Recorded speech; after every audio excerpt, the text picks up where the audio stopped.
It's a wonderful day. Say these words. What a wonderful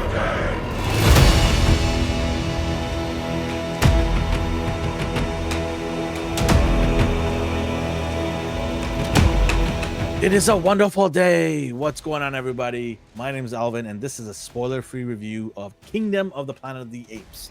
It is directed by Wes Ball, who did the trilogy for Maze Runner and is also going to be helming the new Legend of Zelda movie that's going to come down the pipeline here.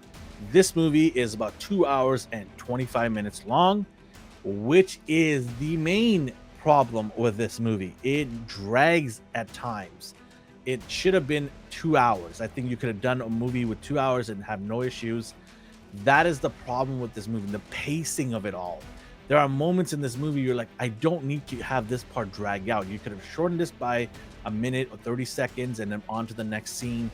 And so that is the biggest problem with this movie. So that is not a bad thing because it's just a little bit longer. The good things about this movie is the visuals are still stunning and great, just like the trilogies from the 2000s, the ones that were directed by Matt Reeves and Rupert Wyatt. There's still that same feel. I like the third one from that trilogy a lot. I thought it had a really good, a chaotic relationship between humans and apes.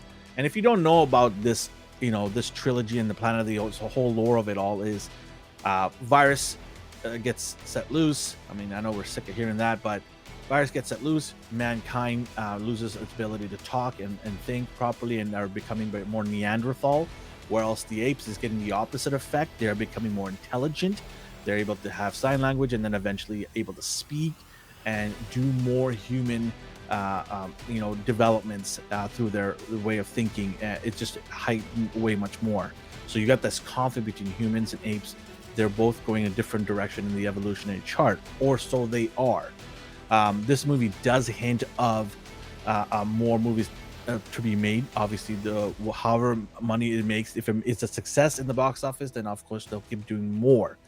So you do, I think, need to see the trilogy that came before this to give you a more sense of the world scope and how things have transpired and what gives you more emotionally attached of what to expect going forward. You have a new protagonist named Noah in this movie, who I can't remember the name of the actor, but I think this movie is good. There's a lot of visuals that show the world now with vegetation taking over all these concrete buildings and giving you a sense of what's happened in such a quick fashion, and how things are just moving quickly. Then you see, like you see with human race, where there's territorial, there's different groups, and can they all coexist? So you see that, and then you see a little bit of cultural changes from one group to another. So these are all these stuff that you see. Most of it could have been condensed. Do I need to see all the little nuances and details? Maybe not. That's where I go back to what I was saying, that the pacing in this movie could have really been faster and would have really helped this movie go along. That being said, the score, the actors, everybody involved, I think they did a good job. I do like this movie. I can't say this is the best of the four that I've seen, the recent 4 Planet of the Apes movies. I can't say this is the best. I do like the third one and the second one quite a bit, but it hasn't fallen off so far. I think it's in good hands, Wes. I think going forward, there's intrigue here of how things are going to develop.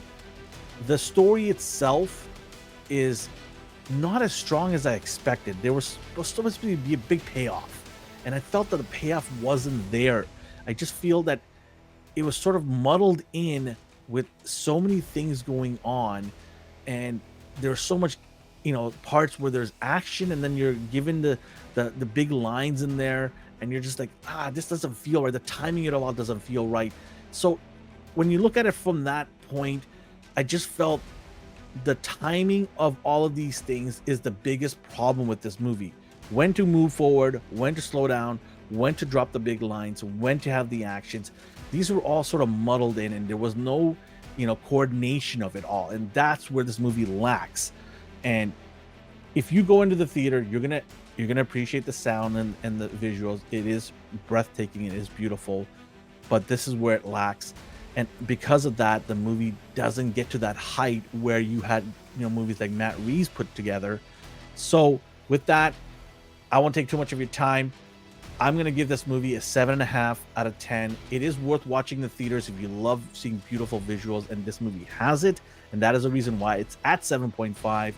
But it ultimately suffers because of pacing and the timing of when things should have been done. So with that, that is my score. I hope you guys enjoyed this. Go check out the movie.